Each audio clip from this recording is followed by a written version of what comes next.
నమస్తే కోనసీమ. ఈరోజు మనం ఆంధ్రప్రదేశ్ కోనసీమ జిల్లాలోని పేరూరు గ్రామంలో ఉన్న శ్రీ ఉమా సోమేశ్వర స్వామివారి దేవస్థానాన్ని దర్శించుకుందాం. ఈ గ్రామం ప్రకృతి అందాలకి, వేదములకు, వేద పండితులకు, దేవాలయాలకు పెట్టింది పేరు ఈ పేరూరు గ్రామం. ఎటు చూసిన సాంప్రదాయ కట్టడాలతో, ప్రకృతి అందాలతో కనువిందు చేసే ఈ గ్రామం సాంప్రదాయాలకు పుట్టినిల్లుగా చెప్పుకోవచ్చు. 11వ శతాబ్దంలోనే చోళరాజైన రాజేంద్ర చోళ తన కుమార్తెను రాజమహేంద్రవరం రాజైన రాజరాజ నరేంద్రుడికి ఇచ్చి వివాహం జరిపించి తన కుమార్తె సారితో పాటు వేదమును పర్యవేక్షించడానికి వేద పండితులను పంపించారని, తమిళనాడులో ఉన్న తంజావూరు వద్ద ఉన్న పెరియావూరు వద్ద నుండి ద్రవిడ బ్రాహ్మణులు ఇక్కడ స్థిర నివాసం ఏర్పరచుకున్నారని, ఈ గ్రామం 5 అగ్రహారాలతో ఏర్పడి పెద్ద ఊరుగా పిలిచేవారని, కాలక్రమేపీ పేరూరుగా మారిందని అంటారు. గ్రామం విస్తీర్ణంలో భాగంగా అడవులు కొడుతుండగా స్వామివారు లింగ రూపంలో దర్శనం ఇచ్చారని, లింగాన్ని తీద్దామని ప్రయత్నించగా ఎంత తవ్వినా మొదలు కనబడలేదని, అక్కడే చిన్న పందిరి ఏర్పాటు చేసి పూజించేవారని, రాత్రికి రాత్రే దేవతలు వచ్చి ఈ గుడిని నిర్మించారని కూడా చెబుతున్నారు. స్వయంభూ దేవాలయం చంద్రప్రతిష్ఠ పంచసోములుగా పిలుస్తారని, పంచసోమాల్లో ఒకటైన పేరూరు గ్రామంలో ఒకటి, అలాగే బోడ్సుకూరు గ్రామంలో ఒకటి, ఇందుపెల్లి గ్రామంలో ఒకటి, రాయవరం గ్రామంలో ఒకటి, దొడ్డవరం గ్రామంలో ఒకటి, ఓకలగొరువు గ్రామంలో ఒకటిగా ఉన్నాయని చెప్తున్నారు. జ్యేష్ఠ మాసంలో ఎవరైనా సరే పెళ్లి కానివారైనా, పెళ్ళి అయ్యి పిల్లలు పుట్టలేని వారైనా, చదువుకునే విద్యార్థులైనా స్వామివారిని బెల్లం పానకంతో అభిషేకం చేయించుకున్నట్లయితే భక్తుల కోరికలు తీరుతాయని ఒక నమ్మకం, శాస్త్రం చెబుతుందని చెప్తున్నారు. అలాగే ఈ సోమను దర్శించుకుంటే కాశీ వెళ్ళినంత పుణ్యం వస్తుందని కూడా చెప్తున్నారు. పాల్గొన మాసంలో స్వామివారి కళ్యాణం అంగరంగ వైభవంగా జరుగుతుందని, రథ నిర్మాణం 2 రోజుల ముందు నుండి జరుగుతుందని, స్వామివారి కళ్యాణం పూర్తయ్యాక రథాన్ని విడిభాగాలుగా విప్పి భద్రపరుస్తారని, ఇది ఇక్కడి ఆచారమని చంద్రమౌళి శివరావు శర్మ గారు చెప్పారు. అలాగే మహాశివరాత్రి రోజున కూడా అంగరంగ వైభవంగా జరుగుతుందని కూడా చెప్పారు. దేవీ నవరాత్రుల సమయంలో రాంపట్ల అన్నాజీ శర్మ గారి కుటుంబ దైవమైన బాల త్రిపుర సుందరి అమ్మవారు వారి పిల్లలతో ఆడుకుంటుందని, వారి కుటుంబ సభ్యులు చెప్పగా వినడం తప్ప నేనెప్పుడూ చూడలేదని కూడా చెప్పారు.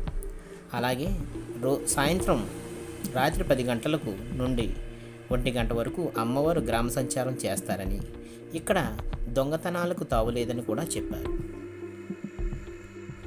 ఈ శివాలయానికి దగ్గరలో ఉన్న శ్రీ భూ లక్ష్మీ నరసింహస్వామి వారి దేవస్థానంలో కూడా వైశాఖ శుద్ధ ఏకాదశమి మొదలుగుని వైశాఖ శుద్ధ పాడ్యమి వరకు 5 రోజుల పాటు జరిగే ఈ ఉత్సవాలు అంగరంగ వైభవంగా జరుగుతాయని, నరసింహస్వామి వారి రథాన్ని కూడా 2 రోజుల ముందు నిర్మాణం చేపడతారని, స్వామివారి కళ్యాణం అంగరంగ వైభవంగా జరుగుతుందని, బేతాళ స్వామి ఉత్సవాలు కూడా ఘనంగా జరుగుతాయని, సంక్రాంతి రోజుల్లో ప్రబల తీర్థం కూడా ఘనంగా జరుపుతారని కూడా శర్మగారు చెప్తున్నారు.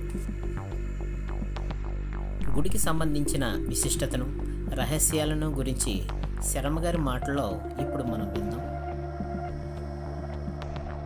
చెప్పండి. ఇది స్వయంభూ దేవాలయం చంద్రప్రతిష్ఠ పేరూరు గ్రామంలో వెలిసింది దేవుడు. జ్యేష్ఠ మాసంలో ఎవరైనా సరే చదువుకోవడం వల్ల విద్యార్థులు అయితే, పిల్లలు కానివారు అయితే, కానివారికి అభిషేకం చేయించుకుంటే ఇప్పుడు ఈ దేవాలయంలో పిల్లల పానకుండా అభిషేకం చేయించుకుంటే తొందరగా భక్తుల యొక్క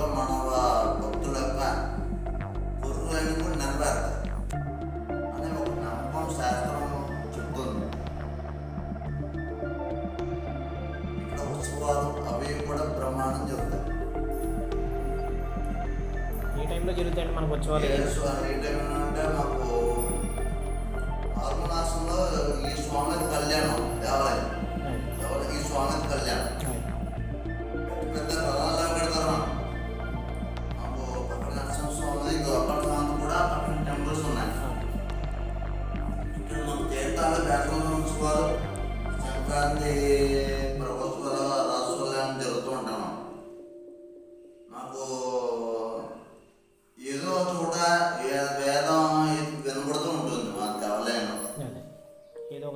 కంపల్సరీగా మనకి ఇది పండిత ఊరు.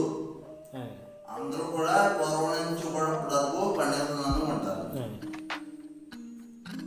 ఇది ఏంటంటే మీకు మహాశివరాత్రి పూట వస్తే ఇంకా జనం అంతా కూడా బోర్డు జనం మీకు చూడటానికి కూడా బాగుంటుంది.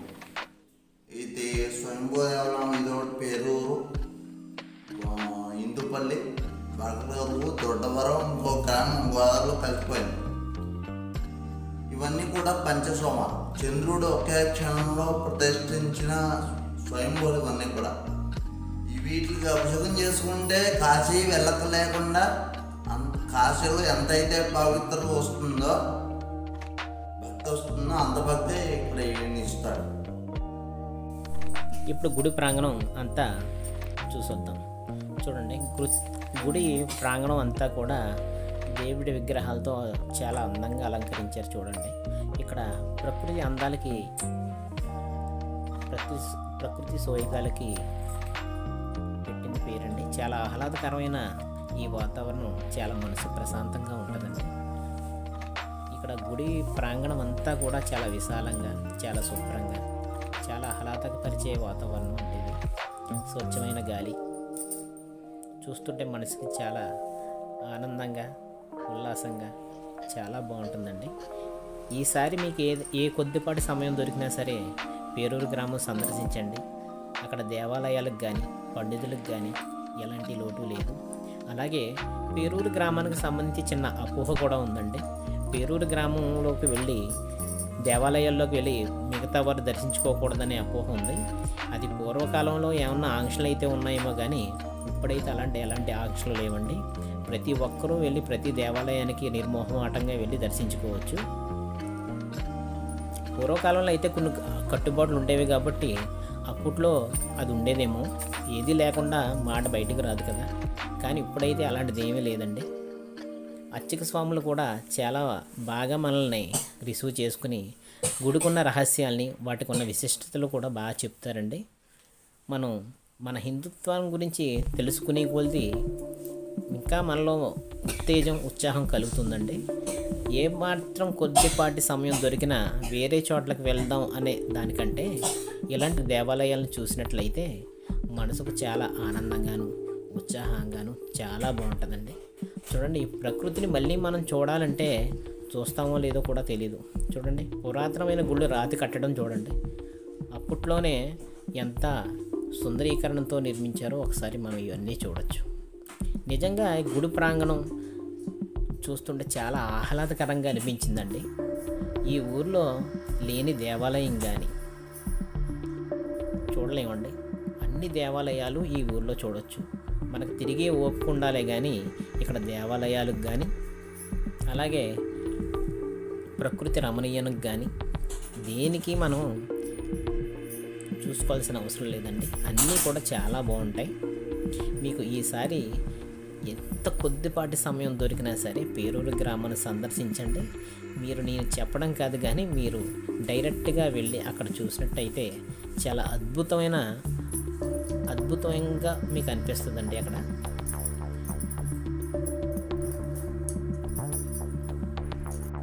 ఈ పేరూరు గ్రామంలో 9,000 జనాభా ఉన్నారని, వీరికి సరైన వైద్య సదుపాయం లేదని, ప్రభుత్వం వారు ఒక మంచి హాస్పిటల్ కట్టించాలని, డ్రైనేజీ వ్యవస్థ కూడా ఏర్పాటు చేయాలని గ్రామస్తులు కోరుకుంటున్నారు. ఇలాంటి ప్రసిద్ధి కలిగిన గ్రామాలను ప్రభుత్వం దృష్టికి తీసుకెళ్ళి గ్రామ అభివృద్ధికి తోడ్పడాలని గ్రామస్తులు కోరుకుంటున్నారు.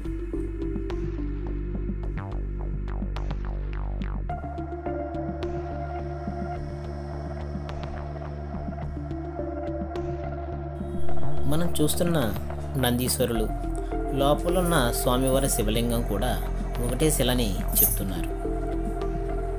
శర్మగారు ఇలాంటి ఎన్నో విషయాలు, అద్భుతాలు, గుడికి సంబంధించిన రహస్యాలు, ఎన్నో విషయాలు చాలా చక్కగా చెప్తున్నారండి. నేను ప్రతిసారి చెప్పేది ఒకటే, మీకు కొద్దిపాటి సమయం దొరికినప్పటికీ పేరూరు గ్రామాన్ని సందర్శించండి. వాటికి ఉన్న విశిష్టతలు తెలుసుకోండి.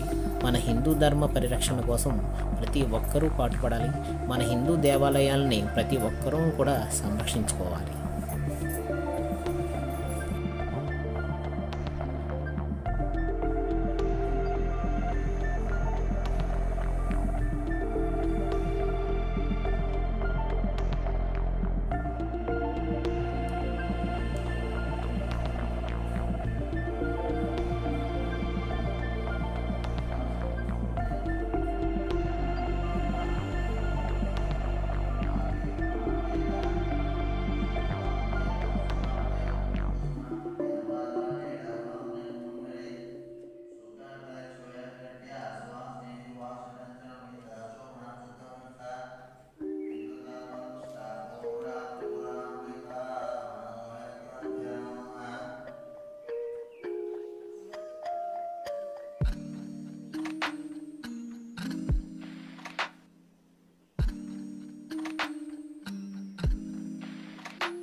ఈ శివాలయానికి దగ్గరలో ఉన్న నరసింహస్వామి గుడి, ఈ శివాలయం ఒకే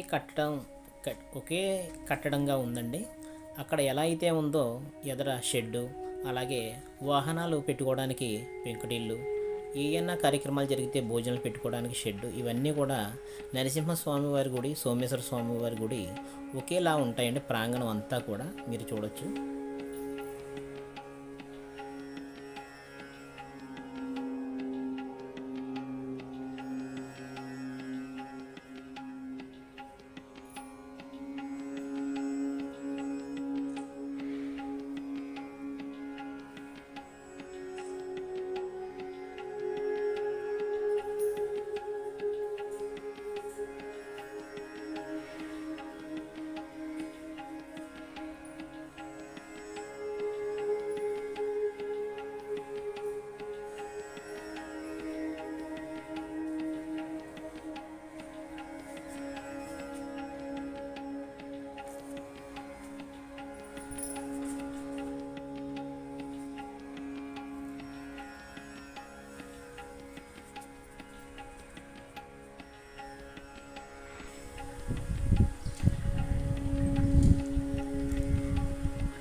ఇలాంటివి ఇస్తారన్నమాట. ఇలాంటివి ఇటువంటి అవి రెండు కొత్తవి చేయించాలి.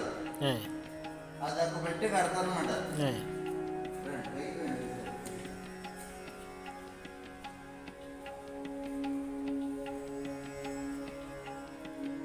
ఇవన్నీ కూడా హాల్, ఇవన్నీ కూడా పైన ఇవన్నీ భద్రం.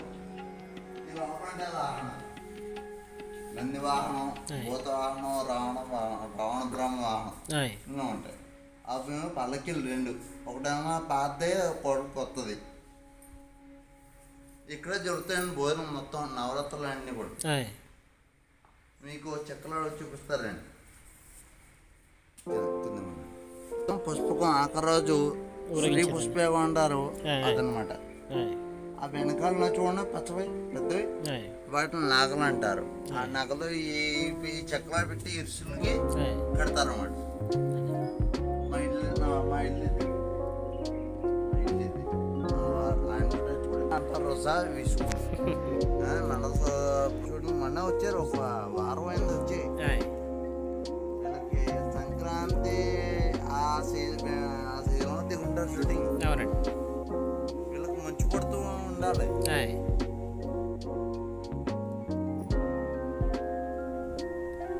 ఈ వీడియో ఇక్కడితో ఇంతేనండి. ఈ వీడియో నచ్చితే లైక్ చేయండి, షేర్ చేయండి, సబ్స్క్రైబ్ చేయండి. సర్వే జన సుఖినో భవంతు.